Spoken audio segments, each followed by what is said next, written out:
வெற்றிப்படங்களின் வரிசையில் இன்றைக்கு நாம் பார்க்க இருக்கும் திரைப்படம் பில்லா. பில்லா 1980 ஆண்டு வெளியாகி மாபெரும் வெற்றி பெற்ற திரைப்படம். வியாபார ரீதியில் மாபெரும் வெற்றி படம். அது மட்டுமல்ல, ரஜினிகாந்தின் சூப்பர் ஸ்டார் அந்தஸ்தை, சூப்பர் ஸ்டார் பட்டத்தை நிரந்தரமாக்கிய படம் பில்லா. 1978 ஆண்டு ஹிந்தியில் வெளியாகி மாபெரும் வெற்றி பெற்ற படம் டான். இந்த ஹிந்தி டான் படத்தின் உரிமையை வாங்கிதான் தமிழில் பில்லா என்று தயாரித்தார் நடிகர் பாலாஜி. இந்த படத்திற்கு முன்பும் பின்பும் பல நிழல் உலக தாதாக்கள் பற்றிய படங்கள் வந்திருக்கின்றன என்றாலும் அவை அனைத்தையும் மீறி இன்று வரையும் பேசப்படும் படமாக இருப்பது ரஜினிகாந்த் நடித்த பில்லா படம்தான். ஹிந்தியில் அமிதாப் பச்சன் நடித்த அந்த பில்லா கதாபாத்திரம் தமிழில் ரஜினிகாந்த் நடித்தார். இந்த படத்தின் ஹிந்தியில் இதன் கதை வசனம் எழுதியவர் பிரபல நடிகர் சல்மான் கானின் தந்தை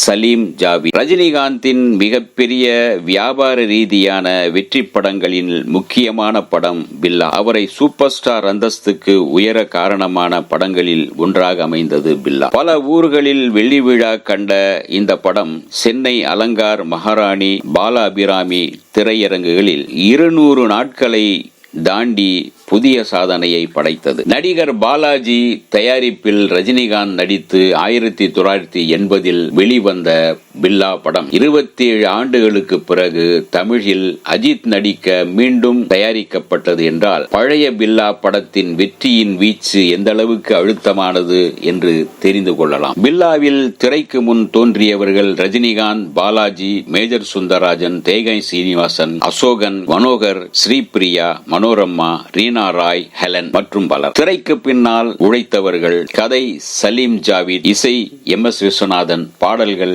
கவியரசு கண்ணதாசன், தயாரிப்பு நடிகர் கே பாலாஜி, இயக்கம் R கிருஷ்ணமூர்த்தி. இந்த படத்திற்கு பிறகு இவருடைய பெயரில் பில்லா கிருஷ்ணமூர்த்தி என்றே பெயர் இடம்பெற்று ஆரம்பித்தது. அந்த அளவுக்கு இந்த படம் அந்த டைரக்டரின் பெயரை உச்சரிக்க வைத்தது. மாபெரும் வெற்றி பெற்ற பில்லாவின் திரைப்படத்தின் கதை சுருக்கம் என்ன பார்ப்போம். சர்வதேச காவல்துறையால் தேடப்படும் மாஃபியா கும்பலின் தலைவன் பில்லா. போலீசால் தேடப்படும் பில்லா தனது கொடூரமான குற்றச் செயல்கள் காரணமாக வேறு பலரின் விரோதத்தையும் தேடிக்கொள்கின்றான். குறிப்பாக தனது கூட்டத்தில் இருந்து விலக நினைத்த ராஜேஷ் என்பவனை கொன்றதன் மூலம் ராஜேஷின் காதலி காமினியும் தங்கை பிரியாவும் புதிய எதிரிகளாக உருவெடுக்கின்றனர். பில்லாவை போலீசில் சிக்க வைக்க காமினி முயற்சிக்கையில் பில்லா சாமர்த்தியமாக தப்பித்துவிட காமினி கொல்லப்படுகின்றாள். தன் அண்ணனின் மரணத்துக்கு காரணமான பில்லாவை பழிவாங்க களத்தில் இறங்குகின்றாள் ஸ்ரீபிரியா. ஜூடோ, கராத்தே போன்ற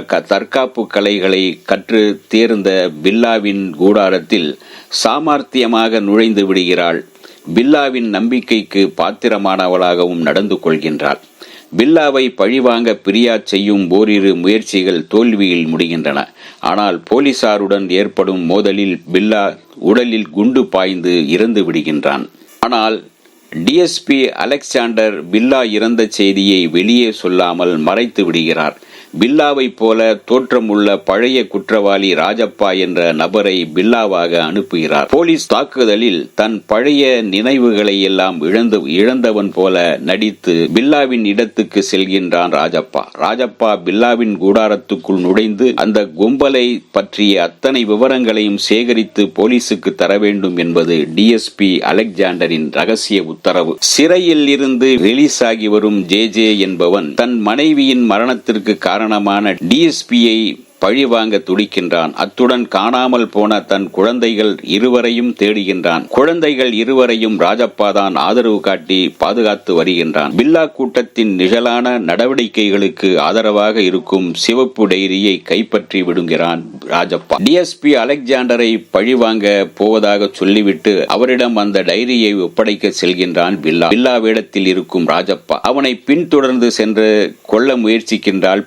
பிரியாவிடமிருந்து தப்பிக்கும் ராஜப்பா தன் உண்மையான பில்லா இல்லை என்று சொல்லுகின்றான். ஆனால் பிரியா அதை நம்ப மறுக்கின்றார். டிஎஸ்பி உண்மைகளை பிரியாவுக்கு விளக்குகின்றார். சிவப்பு டைரி மூலமும் பிரியாவின் உதவியுடனும் பில்லாவை பற்றி மேலும் பல விஷயங்களை தெரிந்து கொள்ளும் ராஜப்பா தனக்கு நினைவு திரும்பி விட்டதாக சொல்லி இதை விழா எடுத்து நிழல் உலக ஆட்களுக்கு தெரிவிக்க திட்டமிடுகின்றான். அப்போது ராஜப்பா கொடுத்த தகவல் படி போலீஸ் மொத்த கூட்டத்தையும் சுற்றி வளைக்க அப்போது ஏற்படும் சண்டையில் டிஎஸ்பி அலெக்சாண்டர் கொல்லப்படுகிறார். பில்லா என்ற பெயரில் இருக்கும் ராஜப்பாவை கைது செய்யும் போலீஸ் அவன் சொல்வதை நம்ப மறுக்கிறது. இப்போது போலீசுக்கு ஒரிஜினல் பில்லாவின் கூட்டத்திடம் இருந்து தன்னை தற்காத்துக் கொள்ள போராடுகின்றான் ராஜப்பா. இறுதியில் பில்லாவின் கூட்டத்தையே அழித்து தான் பில்லா இல்லை என்று நிரூபிக்கின்றான் ராஜப்பா. இந்த பில்லா படத்தின் கதை சுருக்கத்தை பார்க்கும் போதே உங்களுக்கு இன்னொரு புரட்சி தலைவரின் எம்ஜிஆரின் படம் நினைவுக்கு வந்திருக்குமே. ஆமாம், குடியிருந்த கோயில் என்கின்ற அந்த படத்தின் சாயல் இந்த பில்லா படத்திலும் இருக்கின்றது. ஏறக்குறைய புரட்சி தலைவரின் குடியிருந்த கோயில் ஹிந்திக்கு போய் அது டானாக மாறி வேறொரு உருவத்தில் மறுபடியும் பில்லா என்று தமிழுக்கு வந்திருக்கிறது என்றுதான் சொல்ல வேண்டும். இந்த வீடியோ உங்களுக்கு பிடிச்சிருந்தா லைக் பண்ணுங்க, ஷேர் பண்ணுங்க, கமெண்ட் பண்ணுங்க, சப்ஸ்கிரைப் பண்ணுங்க, மறக்காம பெல் ஐகானை கிளிக் பண்ணுங்க.